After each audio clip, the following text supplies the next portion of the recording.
సభాధ్యక్షులు గౌరవనీయులు retired IAS అధికారి అయినటువంటి బీసీ ఇంటలెక్చువల్ ఫోరం చైర్మన్ గౌరవనీయులు చిరంజీవులు గారికి,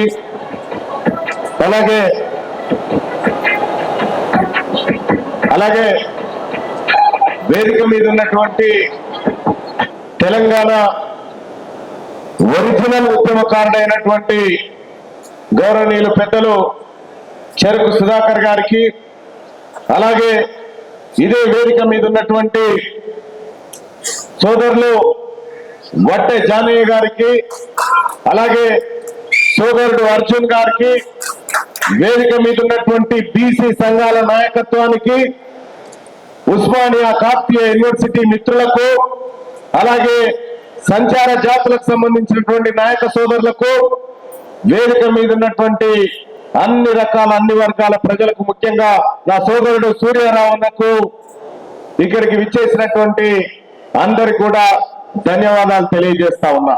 స్థానిక సంస్థల ఎన్నికలు రాగానే సహజంగా బీసీలమైనటువంటి మనకి మన మనస్తత్వం ఏం చెప్తా ఉంటుందంటే ఒకటి అడుక్కొచ్చుకుందాం అనిపిస్తుంది. ఒక టికెట్ అడుక్కొచ్చుకుందాం, వార్డు మెంబరో సర్పంచో ఎంపీటీసో ఒకటి అడుక్కొచ్చుకుందామని లేచి దిక్కులు చూస్తుంటారు, ఎక్కడ దొరుకుతుంది ఇదని. ఈ సర్పంచ్ ఈ టికెట్ ఆడ దొరుకుతుందని లేచి దిక్కులు చూసేటువంటి మనస్తత్వం కలిగినటువంటి జాతులలో ఇప్పటిదాకా మనం ఉండుకుంటూ వచ్చినాం.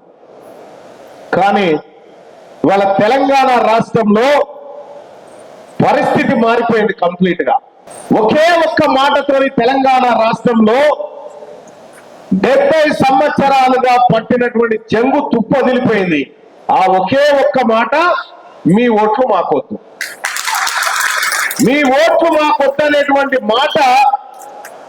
ఇది వాళ్లకు మనకు మధ్యలో గీత గీసింది. ఈ మాట మనం చెప్పగలిగినాం, వాళ్ళు చెప్పలేని పరిస్థితిలో ఉన్నారు. ఈ ఒక్క మాట చాలు, సరిపోవా? ఒకవేళ ఈ బీసీల ఓట్లు లేకుండా ఈ రాష్ట్రంలో ఇంకోరెవరైనా కనీసం వార్డు మెంబర్ అని అవుతారా?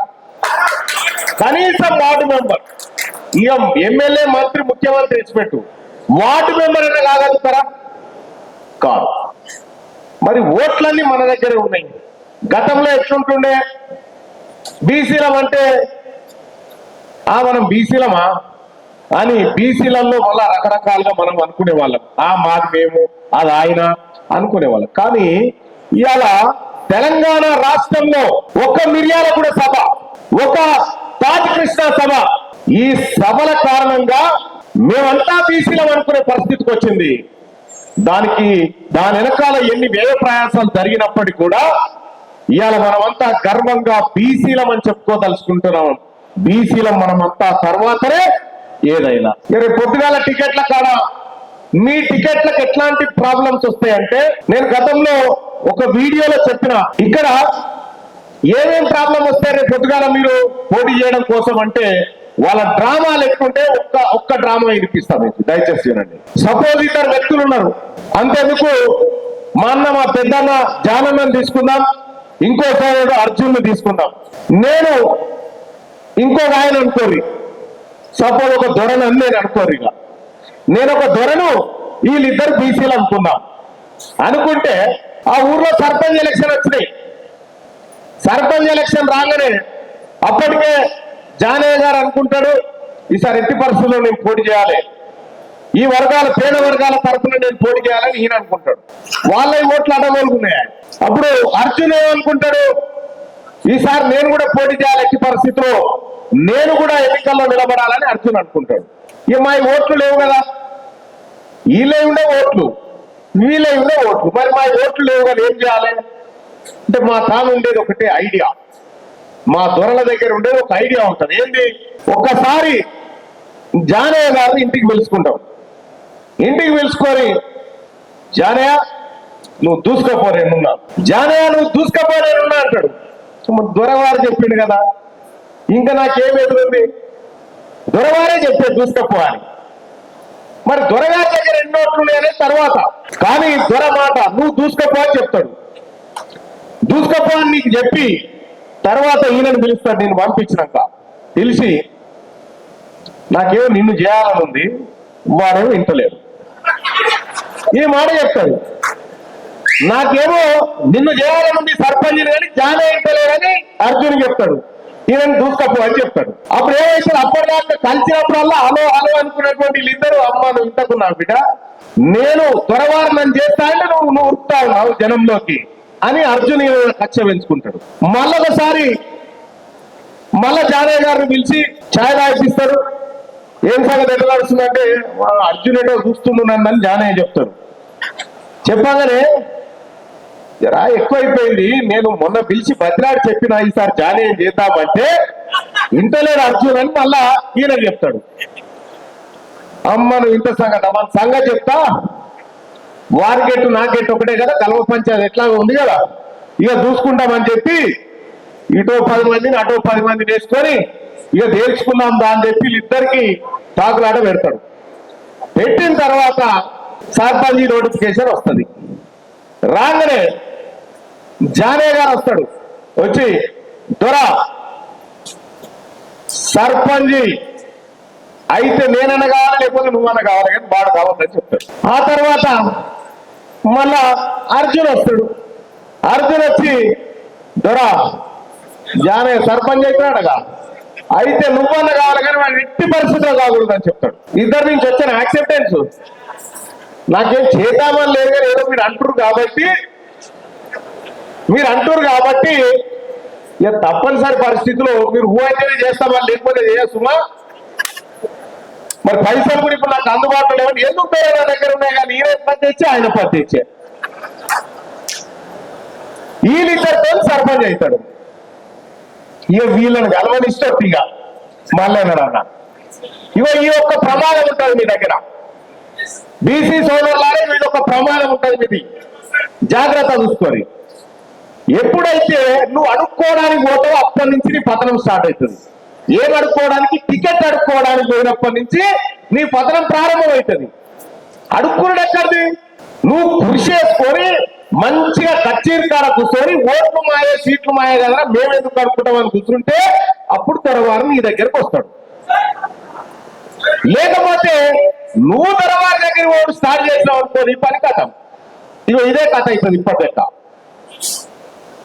నేను ఇది 2017లో ఏమో ఒక వీడియో తీసి పెట్టినా ఇట్లుంటది బీసీల కథ ఇట్లుంటది అని చెప్పి బాతాల పోసి ఒక వీడియో తీసి పెట్టినప్పట్లో ఇట్లా ఉంటది పరిస్థితి అని. ఇటువంటి ప్రమాదాలు వస్తాయి. ఇక రెండో ప్రమాదం ఏమొస్తుందంటే మీ దగ్గరికి అందరూ ఎవరెవరు పోటీ చేస్తారా అంటే 4 పోటీ చేస్తామంటారు. మరి ఉన్నాయా నీ తానా? ఉన్నాయా పైసలు అంటారు. నా తాను 20 వెళ్తే చెట్టు అటు ఇటు 20 వెళ్తే సార్ దొరవారికి ఒక్క 20 అయితే నా దగ్గర చదరగలుగుతా అని అంటాడు. నీ తానేమి ఉన్నాయి? నా తన 30 వెళ్ళి అంటాడు. ఇక ఈ దొరవారు ఉంటాడు, ఇంకో దొర ఉంటాడు కాదు, మీతో కాదురా ఆయన పెట్టుకుంటాడు. తీరా పైసల కానే ఉంటుంది ఈ వ్యవహారంగా, ఓట్లేదు కాదు, ఓన్లీ డబ్బుల కానే. నీ తాను 20 అంటారు 30 ఎట్లా 100 పెట్టేటట్టున్నాడు అని చెప్తారు అన్నట్టు. అందుకోసమే మీరు ఈ టికెట్ల కాడ ఎంత పెడతారంటే ఎంత అయినా సరే అన్నది. ఎంత పెడతారంటే ఎంత అయినా సరే అన్నది. ఒక ఎగ్జాంపుల్ చెప్తే బాగుండదేమో. అయితే ఓ తాన ఎంపీ టికెట్ కి మీటింగ్ అవుతుందా, మీటింగ్ అవుతుంటే సరే ఇక సర్వే చేస్తే ఎట్లాగో తీన్మార్మల్ పేరు వస్తుంది. ఈ సర్వే తెరుగు అవుతుంది, పైసలు తెరుగు అని ప్లాన్ చేసారు. ప్లాన్ చేసి మరి టికెట్ సరే కానీ ఎంతెంత పెడతారు అని అంటే మరి అవతల వాళ్ళు ఎంత పెడతారట నేను అడిగిన. 50 దాకానంటే నేను 65 పెడతా అని చెప్పిన. 65 అని చెప్పిన. 65 అంటే 65 అని చెప్పి మరి నా ఏడి కావాలో చెప్తే మరి వాళ్ళని కూడా పట్టుకొని వస్తే సరిపోతుంది కదా, కథం అయిపోతుంది అని చెప్పిన. అమ్మ ఇది ఎట్లా మోసం ఉందిరా మళ్ళా. ఇక మళ్ళీ ఈ 65 తెరవిటికి రాలే. నేను చక్కగా ఇది ఎట్లయినా ఆగమయ్యేటట్టుందని వెంటనే కరీంనగర్ పరిశీలిస్తే ఎట్లుంటుంది. మళ్ళీ కరీంనగర్ వచ్చి పోయినాడు. కరీంనగర్ చుట్టూ దింపుకొచ్చి సిరిసిల్ల మీదకి కామారెడ్డి మీదకి మళ్ళీ బయటకు అది ఇచ్చిపెట్టింది. అంటే ఇన్ని రకాలుగా కుట్రలు ఉంటాయి. మీరు చూడండి, మీరు డబ్బు విషయంలో పెడతారా పెట్టరా సెకండరీ బై ఫస్ట్ క్యాండిడేట్ గా మీరు చేయాల్సిందేమే ఎంతైనా ప్రస్తు ఏం చెప్పాలి, ఎంతైనా సరే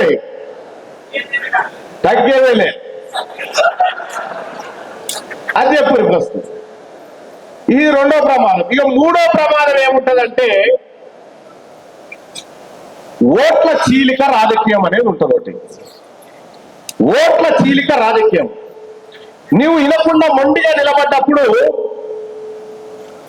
నీ వాళ్ళకు నీ పాలెలకే ఇంకోళ్ళని తెచ్చి పెడతారా, నీ పాలెలకి తెచ్చి అంటారా పైసలు లేవన్నా సరే ఏ కాయిదాలు లేకపోయినా పెట్టుకో నేను ఇప్పిస్తా పో అని చెప్పి నీ పాలెని భూమి బీక్తుంది, నీ పాలెనికి నీకు ఏముండదు. ఆ రకంగా మెల్లగా పాలెని తీస్తారు. పాలెని దించి అవి కథం చేస్తాం. ఇక ఇంకొక ప్లాన్ ఉంటుందా, ఇప్పుడు నేను ఒక దొరవారిలో రెడ్డి గారిలో అనుకోరు, నాకు మెల్లగా నీ భూమి మీద కన్ను పడ్డాను అనుకో, మెల్లగా నీ పగబడి భూమి నాదే, ఆయనతో తీసుకుంటే బాగుండాలనే టైంకి ఏం చేస్తారంటే నిలబడకపోయినా సర్పంచ్ ఈసారి అంటారు. మెల్లగా నిలబడకపోయినా ఈసారి అంటే నా దానిపై ఏనే ఉండకపో నేను ఉండకపోరా నువ్వు చేయిపో అంటాడు. నువ్వు బాగానే కానీ మరి ఎట్లనే అంటే నేనున్నా నువ్వు నామినేషన్ ఈసారి మనం గెలిచి తీరాల్సిందే అని చెప్తాడు. ఉన్నాడంటే మళ్ళా ఎప్పుడైనా వెళ్ళేప్పుడు అట్లా కాదు, తీరా నామినేషన్ చేసే టైంకి ఆడ అంతలో ఎవరికి తెద్దాం ఆ కాగితాలు రేపు అని చెప్తాడు. నీ భూమి ఆ కాగితాలు తీసుకొచ్చి ఆడ పెట్టంగానే నిన్ను ఎన్నికల్లో ఓడగొడతాడు. నువ్వు భూమి అమ్మక తప్పని, ఎందుకంటే పక్కపండే ఉంది కాబట్టి ఆ రకమైనటువంటి భూమి బీక్తుంది. ఇదొక రకమైన కుట్ర. అంటే ఒక ఎన్నిక ద్వారా ఎన్ని రకాలైన కుట్రలు చేయొచ్చో ఇవన్నీ చేస్తారన్నట్టు. మీరు కూడా చేయాల్సిన కార్యక్రమం ఏంటంటే నిద్రపోయినట్టే చేయాలి కానీ మేల్కొని ఉండాలి. సుమా నిద్రపోయినట్టే చేయాలి కానీ మేల్కొని ఉండాలి. అవునా? ఫస్ట్ ఆఫ్ ఆల్ మీకు ఎవరైనా టికెట్ ఇస్తా అని అంటే మీ ఎన్ని ఓట్లు ఉన్నాయి సార్ అని అడుగుకోవాలి. మీ ఎన్ని ఉన్నాయి, మీ సార్ ఎన్ని ఉన్నాయి? ఒక ఊర్లో 1000 ఓట్లు ఉంటే 600 ఓట్లు 700 ఓట్లు మా బీసీలు సార్, మీ ఎన్ని ఉన్నాయి సార్ అని అడగాలి. ఎవరెవరికి టికెట్ ఇవ్వాలి? మనము వేస్తే బిచ్చవేయాలి, లేకపోతే లేదు. మరి ఈ రకంగా స్థానిక ఎన్నికల్లో అన్రిజర్వ్డ్ అని ఒకటి ఉంటుంది. ఇక బీసీకి వచ్చిందా, ఎస్సీకి వచ్చిందా, ఎస్టీకి వచ్చిందా, ఉమెన్ అయిందా, ఆఖరికి ఒక తాను ఏం జరిగింది ఎరికేనా? ఒక తాన జరిగిన చూస్తే ఎస్టీ రిజర్వ్డ్ అయింది. పాపం ఆ రెడ్డోల పిల్లగాడు పోటీ చేయాలనుకుండు, రిజర్వ్డ్ అయింది. కానీ ఎట్టి పరిస్థితుల్లో గెలవాలి. అప్పటిదప్పుడు పోయి అమ్మడోళ్ళ పిల్లలు పెళ్లి చేసుకొచ్చుకోండు, పోయి చేసుకొని ఎన్నికల్లో ఎవరు కథం అయిపోయాయి. ఎన్నికలు అనేవి ఎంతటి వాతావరణాన్ని సృష్టిస్తే మీరు చూడండి. ఇట్లా చాలా అయినాయి అవుతా ఉంటాయి. కానీ ఇప్పుడు మనం ఇక్కడ గమనించాల్సినటువంటి అంశం ఏంటంటే స్థానిక సంస్థల ఎన్నికల్లో మన వాళ్ళందరూ ఎంపీటీసీలు అవుతారా? ఎంపీటీసీలుగా బీసీలు రిజర్వ్డ్ అయినటువంటి స్థానాల్లో ఎంపీటీసీలు అవుతారు. ఎంపీటీసీలుగా గెలుస్తూ ఉంటారు. గెలిచిన తర్వాత లోకల్ బాడీ ఎమ్మెల్సీ ఎలక్షన్ అని ఉంటుంది. ఎంపీటీసీలు అందరేమో బీసీలు, ఎస్సీలు, ఎస్టీలు. లోకల్ బాడీ ఎమ్మెల్సీ ఎన్నికల్లో నిలబడేది ఎవరు నిలబడతారు? రెడ్డి గారు నిలబడతాడు. వీళ్ళందరి ప్రతినిధి మండలిలో రెడ్డి గారు అయి ఉంటున్నారా? ఉదాహరణకు ఉమ్మడి నల్గొండ జిల్లా స్థానిక సంస్థల ఎమ్మెల్సీ ఎవరు ఇప్పుడు? కోటిరెడ్డి గారు ఎంపీటీసీలు ఎంతమంది అంటే పిడికేడు మంది లేరు. మళ్ళా ఆయన ఎట్లయితుండు అంటే అక్కడ బీఫామ్ అనేది ఒకటి కనెక్ట్ అవుతుంది వాళ్ళకి. మనకు టికెట్ రాలేదా, మనకు టికెట్ వేయలేదు. ఏమున్నది టికెట్ నోటీస్ ఏమున్నది అలా? ఎమ్మెల్సీ ఎన్నికలల్లా 39 మెంబర్ నాకు టికెట్ అదేమన్నా ఇండిపెండెంట్ ఒక ఇండిపెండెంట్ టికెట్ తీసుకొచ్చి 7 చెర్ల నీళ్ళు తాపించడం వాళ్ళని. నీ దమ్ము కరెక్ట్ గా ఉంటే, నీ పోరాటం కరెక్ట్ గా ఉంటే నీకు ఏ టికెట్ అక్కర్లేదు, ఏ టికెట్ అక్కర్లేదు. కాబట్టి వాళ్ళు బీఫామ్ ఇవ్వలేదనో వీళ్ళు టికెట్ ఇవ్వలేదు కానీ దమ్ముందా దిగు, ఎన్నికలలో దిగు. నువ్వు గెలవనన్న గెలువు, గెలిచేటోనన్నా ఓడగొట్టు. నువ్వు గెలవనన్న గెలువు, గెలిచేటోనన్నా ఓడగొట్టు. అప్పుడే నీకు భయపడతారు.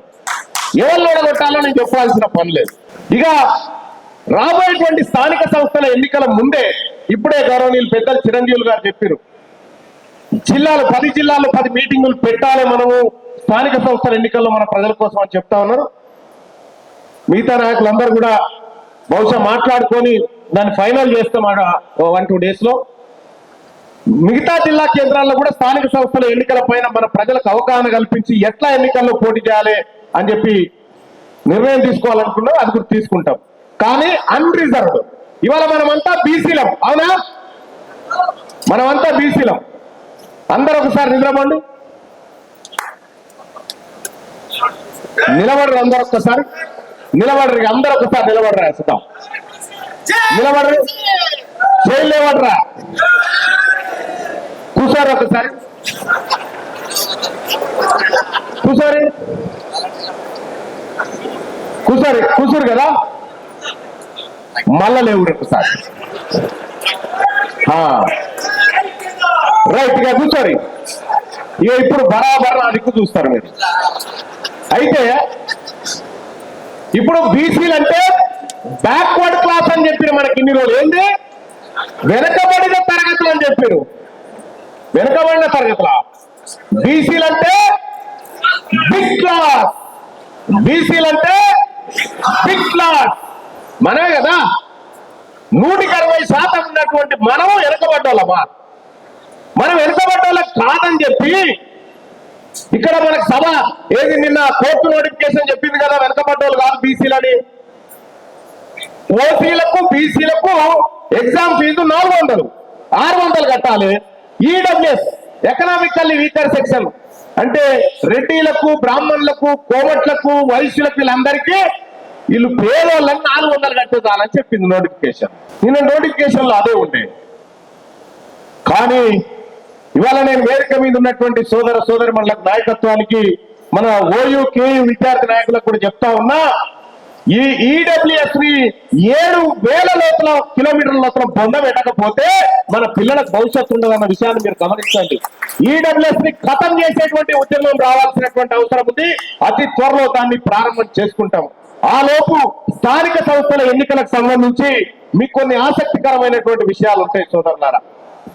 అవి ఏంటి అంటే, ఇప్పటిదాకా మనం ఎన్నికల్లో పోటీ చేస్తా ఉన్నాం. ఎన్నికల్లో పోటీ చేస్తున్నాం. ఎంతమందిని పోటీ చేస్తా ఉన్నాం ఏం కథ అనేది చూస్తే 13,000 గ్రామ పంచాయతీలు. 13,000 గ్రామ పంచాయతీల్లో బీసీల వాటా ఎంత? 27%.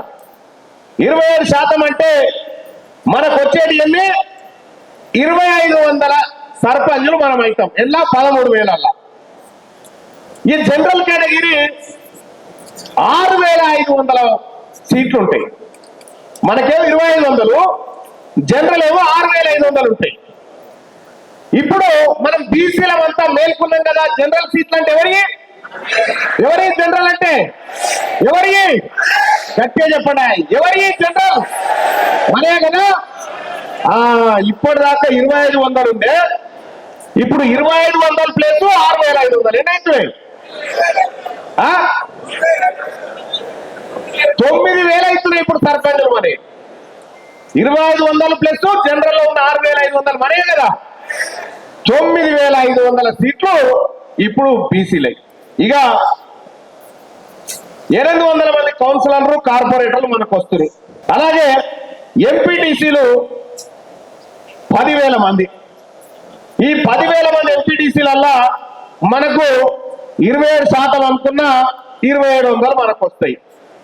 దీంట్లో కూడా 2,700 ప్లస్ 5,000 7,700 ఎంపీటీసీలు ఎవరు వెళ్తున్నారు? బీసీలమే. మన ఆడబిడ్డలు మనమే బీసీలం 7,700 అన్రిజర్వ్డ్ అని కనిపించిందంటే దుంకుడు కల్లా. ఓకేనా? బీసీ అని కాదు, అన్రిజర్వ్డ్ అని కనిపించిందంటే దుంకుడే వాళ్ళకి.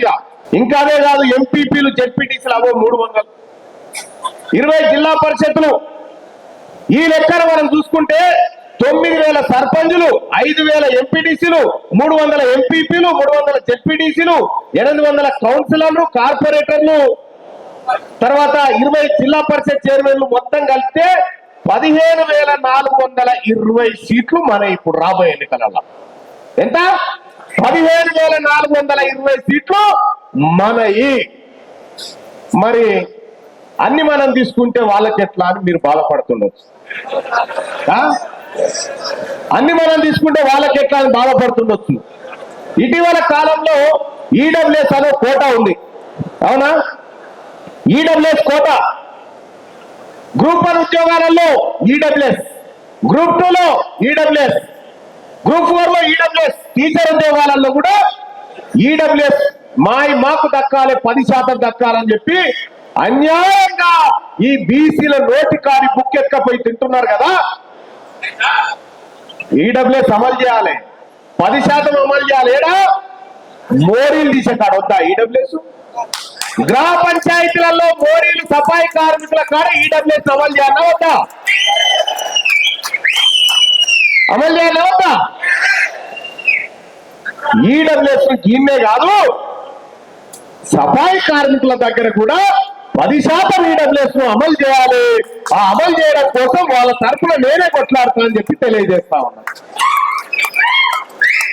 ఇంకా నేను సఫాయి కార్మికుల ఉద్యోగాలలో ఈడబ్ల్యూఎస్ కోసం కొట్లాడుతుంటే మా చిరంజీవి సార్ కోపం రావచ్చు సహజంగా. ఎందుకంటే ఇక్కడ ఎట్లా అమలు చేస్తూ ఉద్యోగాలంటే, ఎస్ వీళ్ళట పెద్ద పెద్ద ఉద్యోగాల కాడ తీసుకుంటారట, ఈ సఫాయి కార్మికులు ఈ వాచ్మెన్ల కాడ మాత్రం మాకేమొద్దు ఈడబ్ల్యూఎస్ ఏమొద్దు అంటారు. ఏమొద్దు. కారణం ఏంటో ఈ ఈడబ్ల్యూఎస్ రావడానికి కారణం ఏంటి? కేసీఆరే కదా, నరేంద్ర మోడీ గారే కదా 2019లో చట్టం చేసిండు ఈడబ్ల్యూఎస్, ఎకనామికల్లీ వీకర్ సెక్షన్ చట్టం చేసింది భారత పార్లమెంట్ లో. నరేంద్ర మోడీ గారు చట్టం చేస్తే ఆ చట్టంలో ఏం చెప్పిండంటే అప్ టు 10%, అంటే మొత్తం 100% అయితే 100%లో 50% ఎస్సీ ఎస్టీ బీసీలకు పోతుంది. ఎవరికి? ఎస్సీ ఎస్టీ బీసీలకు 50% పోతే మిగిలిన 50% జనరల్ కోటా ఉంది కదా, ఆ జనరల్ కోటాలోంచి 10% అని చెప్పింది ఏది చట్టం, అంతే కదా సార్? ఆ జనరల్ కోటాలోంచి 10% అని చెప్తే కేసీఆర్ గారు ఏం చేశారు ఎట్లనా 50లోంచి కాదు మొత్తం 100లోంచి 10% తీసి వాళ్ళకు పెట్టింది. ఇప్పుడు ప్రతి 100 ఉద్యోగాలలో కేవలం 5 ఉద్యోగాలే ఈడబ్ల్యూఎస్ పోవాలి. 10కు 10 ఇచ్చిన, కానీ ఇప్పుడు 10 ఉద్యోగాలు పోతా ఉన్నాయి వాళ్ళకి. నిన్న జడ్జి పోస్టులు చూసిరా? జడ్జి పోస్టులు ఎకనామికల్లీ వీకర్ సెక్షన్ వాళ్ళకి 52 అట, ఈ పిడికెడు మంది లేనటువంటి వాళ్ళకు 52 పోస్టులట, 100కి 60% ఉన్న బీసీలకు 45 పోస్టులట. వాళ్ళు రేపు పొద్దుగాల జడ్జీలై కోర్టులలో కూర్చొని ఇక మనోళ్ళ తమాషా చూస్తూ ఉంటారు ఆడ కూర్చొని. ఉద్యోగాలలో మోసం. వీటన్నిటికీ మూల కారణం ఒక్కటే, రాజ్యాధికారమే మూల కారణం. మా సుధాకర్ అన్నకు వేదిక మీద ఉన్న నాయకులకు చెప్తా ఉన్నా, సుధాకర్ అన్న నీకు అనేక మంది నీ శరీరాన్ని, నీ ఆలోచనలు, నీ శక్తిని, నీ పోరాటాన్ని వాడుకున్నారు. కానీ నేను చెప్తా ఉన్నా, నీ తమ్ముడిగా చెప్తా ఉన్నా, రాబోయే అసెంబ్లీ ఎన్నికలను అసెంబ్లీలో ఉండి తీరాలి, ఉండి తీరుతాం. అది ఒక బీసీ బిడ్డగా నా బీసీ సోదరునికి చెప్తున్నటువంటి మాట. అంతేకాదు ఈ నల్లగొండ జిల్లాలో ఎగరబోయేది ధర్మ భిక్షమంతరాత్మ ఎగురుతుంది. ఈ నల్లగొండ జిల్లాలో బీసీల ఆత్మగౌరవ పతాక ఎగురుతుంది తప్ప ఇంకొక అవకాశం లేదు. అయిపోయింది. ఇచ్చే కాడికి అవకాశాలు ఇచ్చినాం. ఇంకా వాళ్ళు చెప్తా ఉంటే నాకు చాలా నవ్వు వస్తుంటది. ఈ ఆలేరు కాదు నేనే గెలిపించుకున్నా ఈడ నేనే గెలిపించుకున్నా మరి ఈ ఓట్లన్నీ ఈమె ఎవరు గెలిపించేటోళ్ళు లేడు. వాళ్ళని చూస్తే నవ్వు వస్తా ఉంటది, వాళ్ళని చూస్తే నవ్వు నాకైతే వీళ్ళని చూస్తా ఉంటాయి. వాళ్ళు పిడికేడు మంది ఉండరు, వాళ్ళు కలిసి ఆఖరికి ఇట్లా వాళ్ళ కథ ఎట్లుంటది అంటే వాళ్ళని చూస్తా ఉంటే ఈయన ఆయన తిడతాడు, ఆయన ఈయన తిడతాడు. కానీ తిట్టుడైనా మమ్మల్ని తిట్టు రాదున్నా కనీసం మేమన్నా తిడతాం. అంటే ఇక ఇటీవల కాలంలో బీసీల ఆత్మబంధువు మళ్ళా ఇందిరా పార్క్ కాడ వెళ్ళింది మేడం. ఆయన అంటది బీసీలకు 42% రిజర్వేషన్ ఇవ్వాలి, ఇవ్వకపోతే ఏం చేస్తారో చూస్తామంటది ఆమె. 33 కాడి నుంచి 23 తెచ్చింది ఇలా ఆయన. ఆ 23 కాడికి 18 కాడికి వచ్చి పడ్డది. కేసీఆర్ గారు చేసినటువంటి మోసానికి ఇలా బీసీ ఎంపీటీసీలు సర్పంచులు అందరు అవకాశాలు కోల్పోయారు. వాళ్ళు వచ్చి చెప్తారు ఇక మొన్నటిదాకా దళిత ముఖ్యమంత్రి అయిపోయింది, ఇప్పుడు బీసీ ముఖ్యమంత్రి అన్న అంటారేమో మనకు తెలియదుగా. దళిత ముఖ్యమంత్రి వ్యాలిడిటీ అయిపోయిందిగా, ఇప్పుడు బీసీ ముఖ్యమంత్రి. ఇంకా మన పోరాటం కూడా మనని చేసుకోనియరా, మన బీసీ పోరాటాలు కూడా మనని చేసుకోనియరా. ఇలా మీరున్నారు, మీరెంత జనాభా, మీరెంత కథ, మనమంతా తిని పాడేయంగా ప్లేట్లకి ఇట్లా వట్టిగానే దాల్చి అన్నాడు వారేస్తే మిగిలిన మన పైసలు అంతా కూడా సరిపోతుంది మీకు. అటువంటిది మీరు మా బీసీలకు ఏం చేయగలుగుతారు, మీరు మాకు ఏం పెట్టగలుగుతారు? పెట్టేకాడికి సరిపోదా? మాకు శాత కాదా? మాకు పరిపాలన శాత కాదా? ఇన్ని రోజులు బీసీలకు వస్తేనే అవకాశాలు వస్తున్నాయి, టికెట్లు కాదు ఒక్కటి కాదు బీఫామ్ కొట్టేది ఒకటే, మిషన్ ఒకటే లేదు కదా, చాలా గంటేగా కాదు ఒకటే లేదు కదా. ఈ రకంగా బీసీల ఉద్యమాలు మేం చేస్తామని, లేకపోతే బీసీలకు మేమే ప్రతినిధులమని వాళ్ళు బయలుదేరుతా ఉంటే సిగ్గు చేయడానికిస్తా ఉంది. అసలైన బీసీ ఉద్యమకారులు భవిష్యత్ తరాలకు బీసీ దిక్సూచులుగా మారేటువంటిది ఈ వేదిక మీద ఉన్నటువంటి నాయకత్వం మారుతుంది. రేపు పొద్దుగాల వీళ్ళు నిలబడతారు. గెలువుని చూద్దాం మీ దమ్ముంటే. ఇదే సూర్యాపేటలో ఒట్టే జారే గెలువురు వచ్చేసారి నేను చూపిస్తాను, ఈ సంగతి నేను చూపిస్తాను. ఇదే మిర్యాలగూడలో బిడ్డ అర్జున్ నిలబడతాడు, మన బీసీ బిడ్డ. వీళ్ళ మీద గెలిపి చూపెట్టు మీకు దమ్ముంటే. ఇదా ఓట్లని మాకాడ పెట్టుకొని ఇవాళ మమ్మల్ని బెదిరించుకుంటా మేము ఏదో చేస్తాం, మిమ్మల్ని ఉద్ధరిస్తామని చెప్పి చెప్తా ఉంటే చూస్తూ కూర్చోవడానికి ఎవరు పిచ్చోళ్ళు లేరు. కాబట్టి బీసీ సోదరులారా, మీరు సర్పంచులుగా ఎక్కడ నిలబడతారో చూసుకోండి, మీరు ఎంపీటీసీలుగా ఎక్కడ నిలబడతారో చూసుకోండి.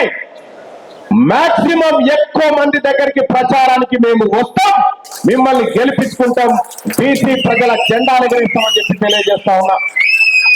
ఇక్కడ ఉన్నటువంటి వాళ్ళు ఎవరైనా మీరు ప్రచారానికి పిలుచుకోండి, మేము వస్తాం. కానీ నామినేషన్ కాడ మాత్రం పక్కడబందిగా నామినేషన్ వేయండి. ఎవరన్నా నామినేషన్ వేస్తుంటే మిమ్మల్ని కాదని ఎవరన్నా పెద్ద ఆయన మిమ్మల్ని రకరకాల బుద్ధిగరింపులకు దిగుతారు. ఇప్పుడు రకరకాల బుద్ధిగరింపులకు మన దాంట్లో పోరని దాస్తారు, 5-6 పోరగాళ్ళకు మంద ఆపించి నువ్వు ఊకోరాదో అన్న చేస్తుండగా, వెంకరెడ్డి అన్న చేస్తుండగా నువ్వు ఊకోరాదో అని మనకి చెప్తుంటాడు. ఇవాళ అదే పుట్టుకున్న వానికి దిగలేదు, ఇంకా తెర అయితే ఆపిపోరా మళ్ళాడకపోగల ఈ టైప్ అంటాడు. కాబట్టి సోదరులారా, స్థానిక సంస్థల ఎన్నికల్లో బీసీలు గెలిచి తీరబోతా ఉన్నారు. అన్నా బీసీలో ఇవాళ చైతన్యం వచ్చిందారా లేదా? మనమంతా బీసీలు, మనమంతా బిగ్ క్లాస్ వాళ్ళం. ఇక వరంగల్లో భారీ బహిరంగ సభను నిర్వహించబోతా ఉన్నాం. ఆ భారీ బహిరంగ సభని అతి త్వరలోనే విధి విధానాలను మేము ప్రకటిస్తా ఉన్నాం.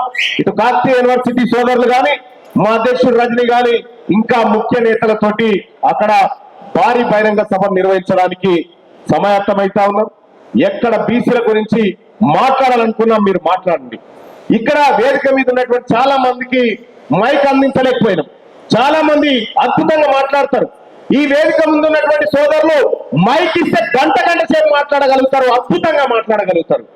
కానీ ఒక పని చేయండి, ఈ స్థానిక సంస్థల ఎన్నికల్లో మీరు బీసీ నినాదాన్ని సోషల్ మీడియాలో ఎక్కువ తీసుకపోండి. ఎందుకంటే అది మీకే ఉపయోగపడుతుంది.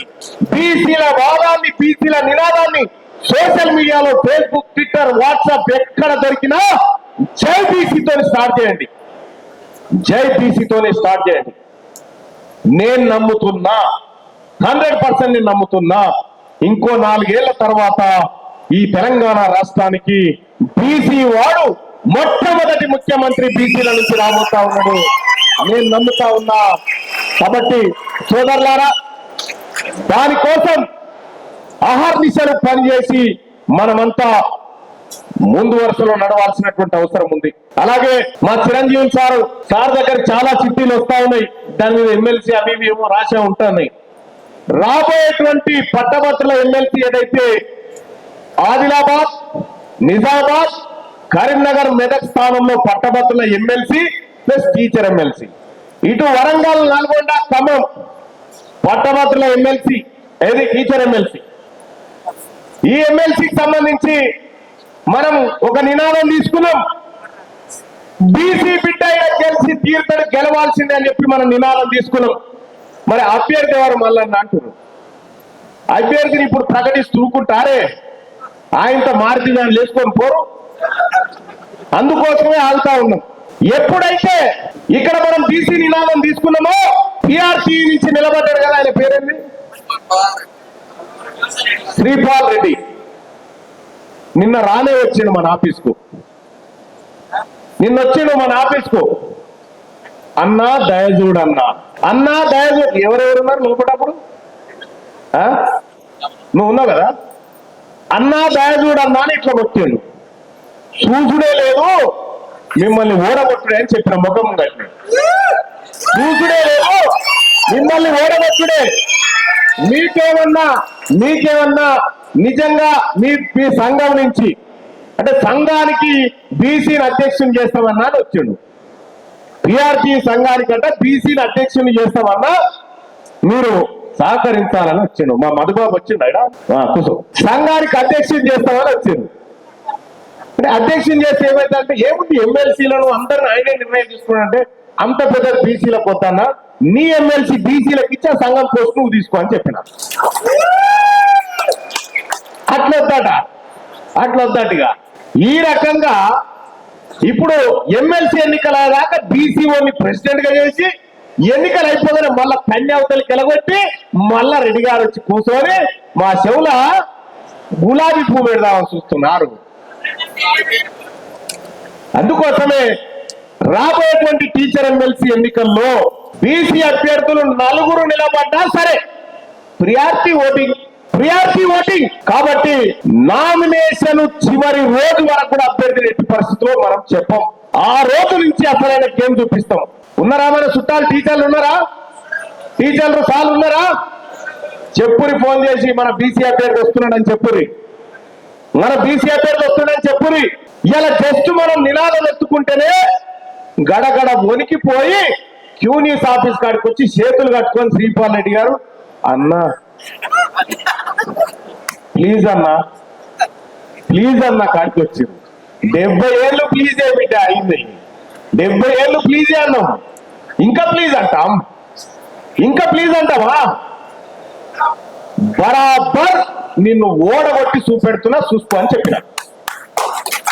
అందుకోసమే బీసీ సోదరులారా, ఇలా ఓట్లు మనై, సీట్లు మనై, రాజ్యాధికారం మనది కాబోతా ఉంది. మీరు రాసుకొని, మీరు గోడల మీద రాసుకుంటే ఏడ్చిపోతుంది, మీ గుండెల మీద రాసుకొని 4 ఏళ్లలో బీసీ ముఖ్యమంత్రి కాబోతా ఉంది తెలంగాణ రాష్ట్రానికి. ఈ బీసీ రాజ్యంలో ఎన్నడన్నా ఒక్క నాయి బ్రాహ్మణ సోదరుడు అసెంబ్లీలో అడుగుపెట్టిన మన తాన నాయి బ్రాహ్మణ సోదరుడు ఒక్కరన్నా అసెంబ్లీలో అడుగుపెట్టిండా? రేపు పెడతాడు. నేను అందుకే ఈ వేదిక మీద నేను చెప్తా ఉన్నా, బ్రాహ్మణులకు, వైశ్య సోదరులకు నేను చెప్తా ఉన్నా, ఆ పార్టీలంట తిరిగితే మీకు ఒకటే సీట్ వస్తుంది, మా ఇంటి వస్తే 2 వస్తాయి.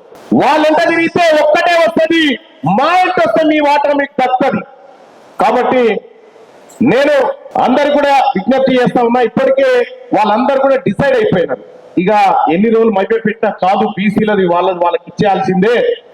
అందరూ మేల్కొన్నారు ఇచ్చేయాల్సిందనేటువంటి ఆలోచనకు వాళ్ళు ఫిక్స్ అయిపోయినారు.